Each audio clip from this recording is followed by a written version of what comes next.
Brokerage house के radar पर कौन कौन सी कंपनियां हैं, ये समझ लेते हैं। वामाक्षी हमारे साथ जुड़ चुकी हैं पूरी डिटेल्स के साथ। वामाक्षी बताइए कौन कौन सी कंपनी है ब्रोकरेज हाउस के रडार पर।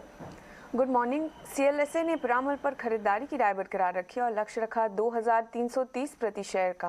रिटेल लैंडिंग में जो स्केल अप है वो ऑन ट्रैक है। कंपनी ने जो फार्मा रेवेन्यूज रिपोर्ट किए थे वो अनुमान से कमजोर आए। बैंक ऑफ अमेरिका ने मुथूट फाइनेंस पर खरीदारी की राय बरकरार रखी और लक्ष्य रखा 1710 प्रति शेयर का। पीपीओपी यानी कि प्री प्रोविजनिंग ऑपरेटिंग प्रॉफिट और मुनाफा अनुमान से कमजोर था। गोल्ड लोन में वो FY23 में करीब 12 से 15% की ग्रोथ एक्सपेक्ट कर रहे हैं। सिटी ने पेज इंडस्ट्रीज पर खरीदारी की राय बरकरार रखी और लक्ष्य का 49,000 प्रति शेयर का। चौथे तिमाही के नतीजे अनुमान से काफी मजबूत थे और नए कस्टमर एक्विजिशन की वजह से पेज को फायदा होता हुआ नजर आ रहा है। सीएलएसए ने हिंडाल्को पर खरीदारी की राय बरकरार रखी और लक्ष्य रखा 580 प्रति शेयर का। चौथे तिमाही के नतीजे अनुमान के मुताबिक थे। छोटी अवधि में चुनौतियां नजर आ रही है, हालांकि वैल्यूएशंस में अट्रैक्टिव रिस्क रिवॉर्ड नजर आ रहा है। जेपी मॉर्गन ने हिंडाल्को पर ओवरवेट की राय बरकरार रखी और लक्ष्य रखा 565 प्रति शेयर का। अंडरलाइंग अर्निंग्स उनके मुताबिक काफी मजबूत है। और आखिर में जेपी मॉर्गन ने डीएलएफ पर ओवरवेट की राय बरकरार रखी और लक्ष्य रखा 490 प्रति शेयर का। कंपनी के हायर कैश फ्लो की वजह से डिविडेंड में सुधार आ सकता है। रेंटल पोर्टफोलियो में भी तेजी आते हुए नजर आ रही है। बिल्कुल, बहुत बहुत शुक्रिया वामाक्षी ये सारी जानकारी देने के लिए। तो नतीजों पर काफ़ी सारी रिपोर्ट्स यहाँ पर निकल कर आई है, यहाँ पर हम नज़र रखेंगे। पिरामिड एंटरप्राइजेस के नतीजे देखिए काफ़ी शानदार थे और उसी के चलते सीएलएसए ने खरीदारी की राय दी है 2330 के लक्ष्य के लिए। अब आगे बढ़ते हैं और एक बार ये भी समझ लेते हैं कि कल का बाजार कैसा रहा। और मानसी हमारे साथ जुड़ चुकी हैं पूरी डिटेल्स के साथ। मानसी बताइए कौन से शेयरों में तेज़ी रही और कहाँ पर कल दबाव दिखा।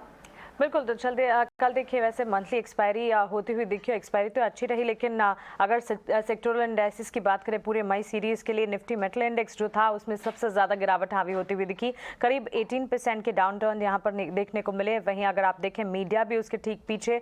IT स्पेस में करीब 13% की कमजोरी हमने ड्यूरिंग द सीरीज देखी और एनर्जी स्पेस में भी करीब 12% की कमजोरी नजर आई। इसके अलावा निफ्टी की अगर बात करें डिक्लाइनिंग ट्रेंड्स 5% के पोस्ट वर्स्ट सीरीज ऑफ सितंबर 2020 हमने देखे। तो क्लियरली बाजार में जो इन्फ्लेशन के चलते एफआई सेलिंग के चलते कंसर्न है उसका एक इम्पैक्ट यहाँ पर दिखा।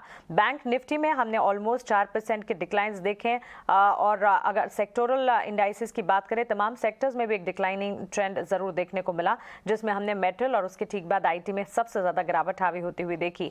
निफ्टी 50 के टॉप गेनर्स की अगर बात करें Tata steel, JSW steel, Apollo hospital, SBI, HDFC bank जैसे स्टॉक्स रहे जहां पर 3 से लेकर 5% तक की तेजी दिखी। वहीं UPL, डेविस लैब, सन फार्मा, रिलायंस, अदानी पोर्ट्स से 5 लूजिंग कैंडिडेट्स थे जहां पर करीब 3% तक की कमजोरी के साथ ट्रेड्स हमने देखे। पूरी की पूरी सीरीज में ये स्टॉक्स ने परफॉर्मेंस अच्छी नहीं दिखाई। इस बीच टाटा स्टील, JSW स्टील जैसे स्टॉक्स की अगर बात करें तो यहाँ पर अच्छे गेन्स जरूर देखने को मिले। 3 डेज ऑफ डिक्लाइन नजर आए। उसके बाद कल का ट्रेडिंग सेशन जो था वो स्टील के नाम था, अच्छी तेजी देखने को मिली। अपोलो हॉस्पिटल में जो Q4 नतीजा है उसका एक इम्पैक्ट था, पॉजिटिव गेन्स नजर आए। HDFC बैंक में हम देख रहे हैं पिछले 3 ट्रेडिंग सेशन से गेनिंग मोमेंटम है। UPL हमने देखा पिछले 2 ट्रेडिंग सेशन से कमजोरी दिखा रहा है। डेविस लैब और अदानी पोर्ट्स में भी जो कंटिन्यूइंग डिक्लाइंस हैं वो बिल्कुल जारी है।